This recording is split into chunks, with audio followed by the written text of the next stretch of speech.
For today's shipwreck video, we'll continue the series on shipwrecks, with what is probably the most famous of them all, the aircraft carrier Amagi, well known for footage of her nearly capsized wreck. When looking for pictures of Japanese shipwrecks, this is probably the one that comes up the most often. In fairness, it's not hard to see why. This is a very distinctive wreck with some good surviving footage, which I will, of course, link in the description. With this video, we'll look at the wreck and the sinking in detail. If you would like to know more about Amagi the ship, I'll also link my video on that topic. For a ship that saw no combat, sinking aside, she's an interesting topic. A missed chance in a lot of ways.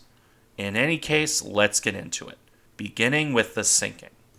This story begins much the same as with the other shipwrecks. The Japanese fleet was mostly stuck in the home islands, aside from a handful of ships in Singapore. This was due to a lack of fuel by mid-1945. In Amagi's case, she was docked in Kure by the end of February, and would remain there for the rest of her career after never operating aircraft in a combat role. In fact, her only combat came in the air attacks launched against her. Those attacks would begin on March 19, 1945. Task Force 58 began to strike Kure on that day. Amagi would be one of the ships hit during the first attack, although her damage wasn't terrible. 1 or 2 bombs, no bigger than 500 pounds. These hit on the starboard edge of the flight deck towards the stern. This wrecked one of Amagi's 12.7 centimeter dual-purpose guns, while also blowing out part of the hangar side and flight deck. However, the worst damage was probably to the aft elevator. The motors were wrecked, and the elevator was jammed in the down position. That damage was never properly repaired before Amagi was moored alongside Mitsuko Jima. In this, she joined her sister, Katsuragi. The two carriers were left next to the island and heavily camouflaged. This involved netting and tree branches, along with fake roads and buildings. Katsuragi had more extensive work done, which is likely why she survived with less damage in the following raids. The next relevant one for Amagi coming on July 24, 1945. This would see the ship heavily damaged. First by a pair of near misses off the bow.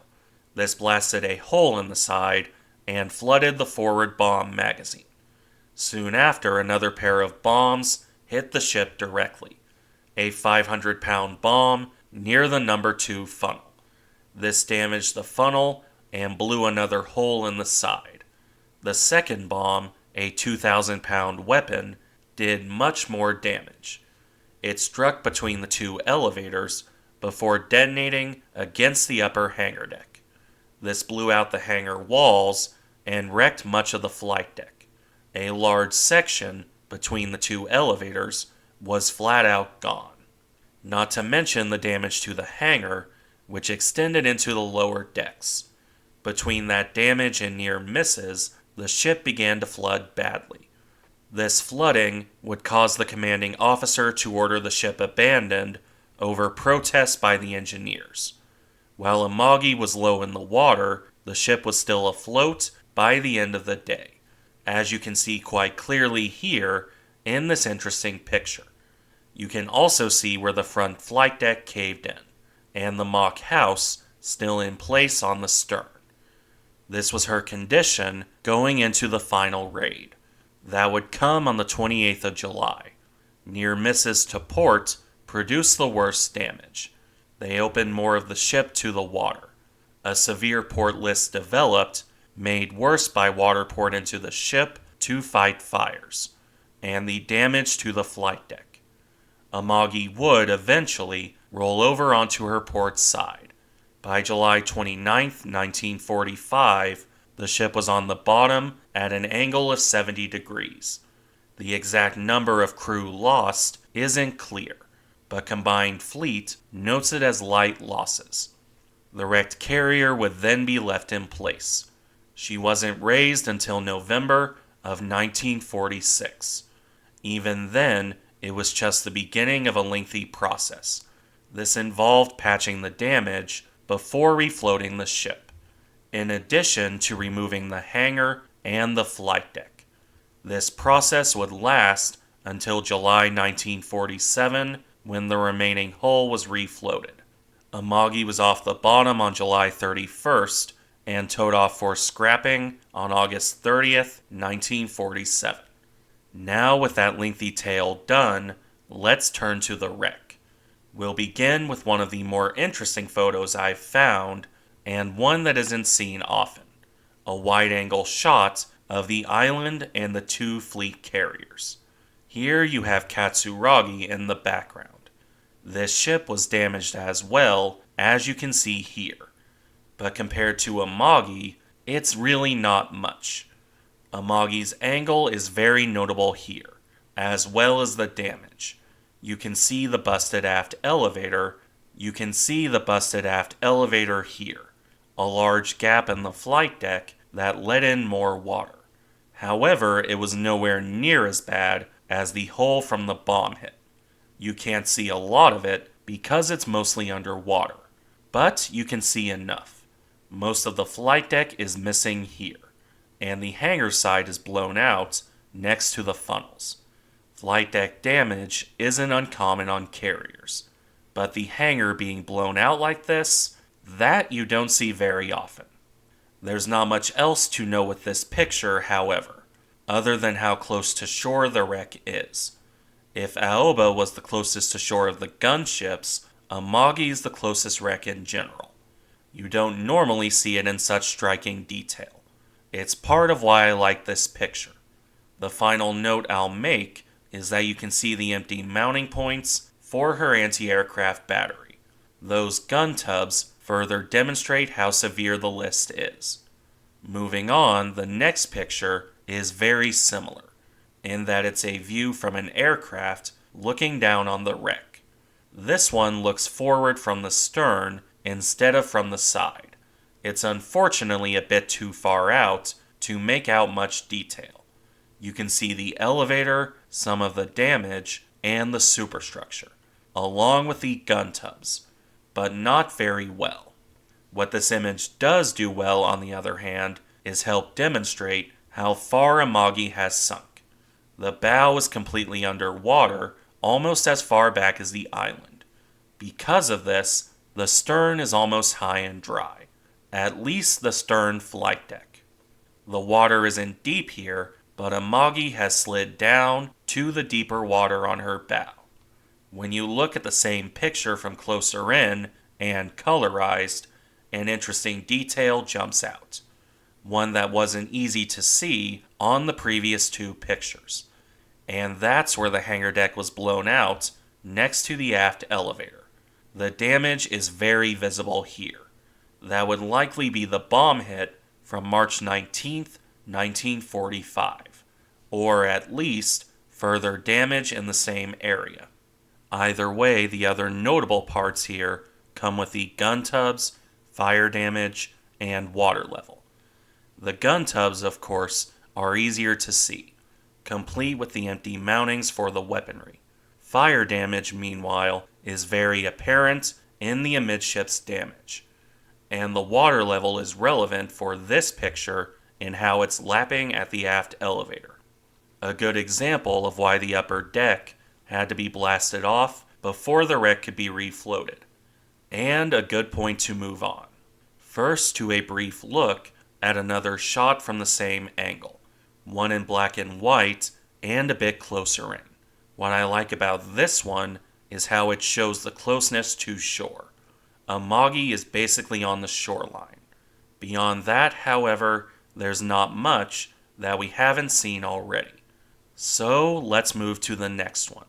This is the first of two waterline shots looking at the amidships area. Here we can get a very good look at the bombing damage.